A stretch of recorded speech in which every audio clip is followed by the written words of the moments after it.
Now, Madam Abba, unfortunately, is not here, and Arun is here, and all of you said, our key thrust is polio eradication. Polio has disappeared. Fine.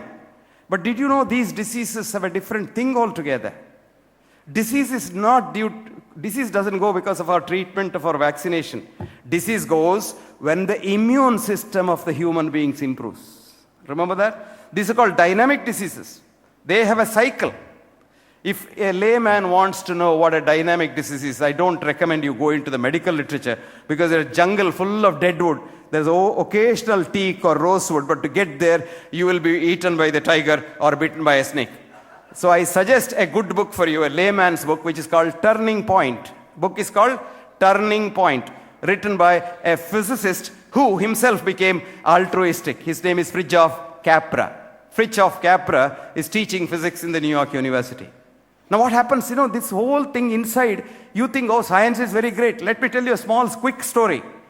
1907, J. Thomson gets the Nobel Prize, who was the director of the Cavendish Institute of Physics in Cambridge. Nobel Prize for saying that electrons are particles. Fine, Nobel Prize.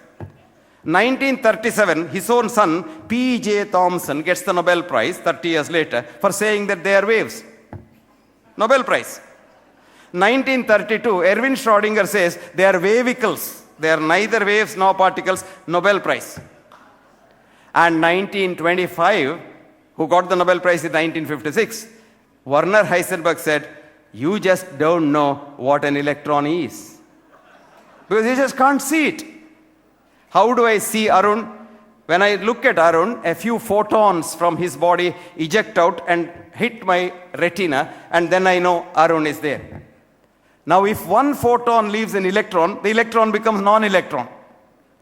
This is described in the scriptures thousands of years ago. What did it say? Asino vrajati duram, shayano jati sarvata. You have an electron which you can't see. And so beautifully said in the Gita, which is from the Upanishad, which says, Bahir antascha bhutanam. It is inside and outside of everything. Charam acharamevacha. It keeps moving. You're all, moving leptoquarks, but you look solid. It's Maya. Charam acharamevacha. It moves but looks non-move. Sukshmavatet avijnayam. So this is the beauty of it. It is so subtle that no vijnana can ever look at the electron. That's the beauty.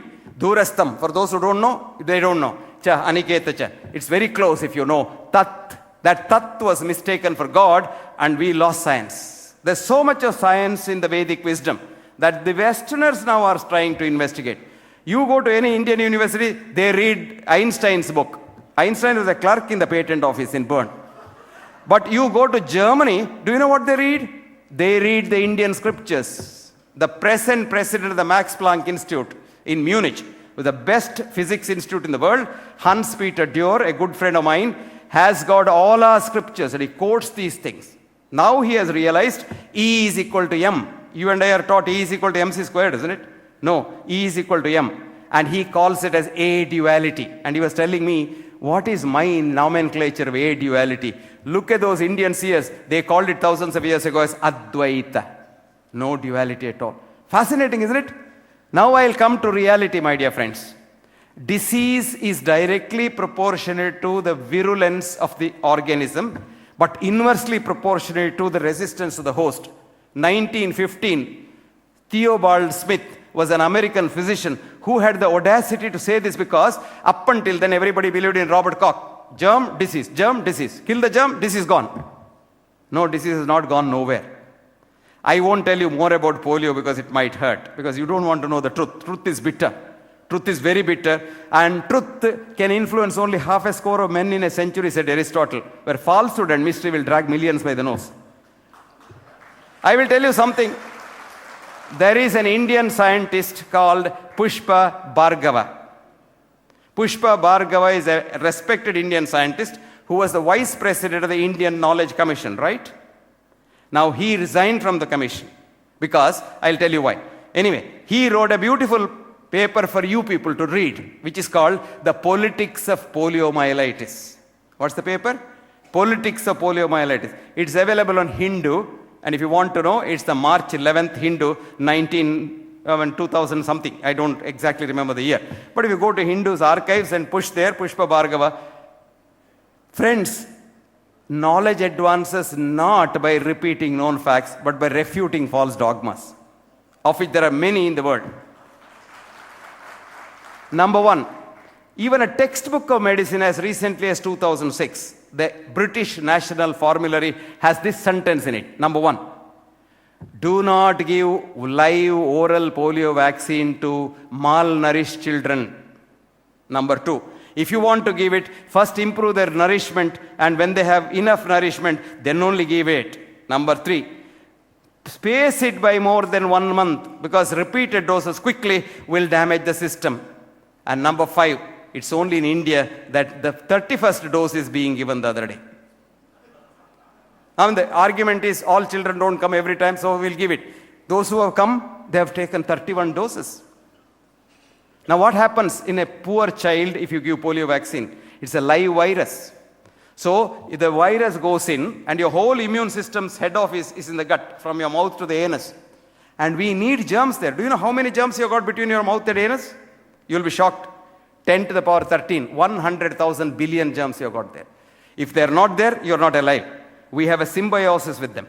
And this virus goes there in a child which has no immune system at all. The virus mutates. It becomes a powerful P3 virus, P1 virus, the deadliest virus, and comes out in the shit. And mind you, we don't have toilets in our villages. And the shit gets dissipated in rainy season all over the place. Other children touch it and eat it, and they are now given a deadly P3 virus. And according to Pushpa Bhargava, thousands of Indian children got polio recently, not because of the God-given polio, but man-made polio. Do you know what India needs, my dear friends? Man is man's biggest enemy. What is the greatest service you can do? Let me tell you from my heart. Give a good example to society. Give a good example to society. I can preach to all of you and think that I have preached to the Rotarians and they will all become good human beings tomorrow. I have no guarantee. But I can take an oath standing on this pedestal. I will be a better BM Hegde tomorrow than what I am today. I am sure of one thing. There is one rascal less in this world. I want each Rotarian to take an oath today. I want every Rotarian, Rotary kid, Rotary, everybody to take an oath, go home, stand before the mirror, cross your heart and say, I shall be a better human being tomorrow. I shall be homo altruisticus and not homo economicus. Because it's so easy to live by sharing. And let me tell you as a doctor, it improves your health. The immune system depends on three things. A, your mind, your consciousness.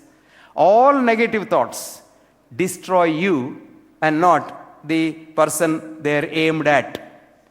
Ayurveda so beautifully said, Krodha, Shokha, Bhaya, Ayasa, Viruddhanna Bhojana, Taponalan, Katva, Amla, Kshara, Lavana, Tikshnoshnati, Rakta, Pitta, Prakopet.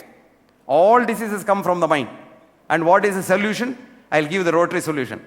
Hita, Mita, Ahara, Sevi. Eat in moderation. Be a gunda. Best thing is eat it and walk away and forgive him. Forgiving is not cowardice. Forgiving requires a lot of strength of mind. Then what does it say? Data, Samaha, Satyapara. Data, be a giver, not a taker. Samaha, treat everyone as equal. Don't look somebody down, look somebody up. And a man's character can be found out how he behaves with others. You just have to observe a man talking to his boss and talking to his peon. Then I know what the man is. If he talks in two different ways, he is a man to be shunned. I always tell young girls looking for a husband, just to go and watch him at his work.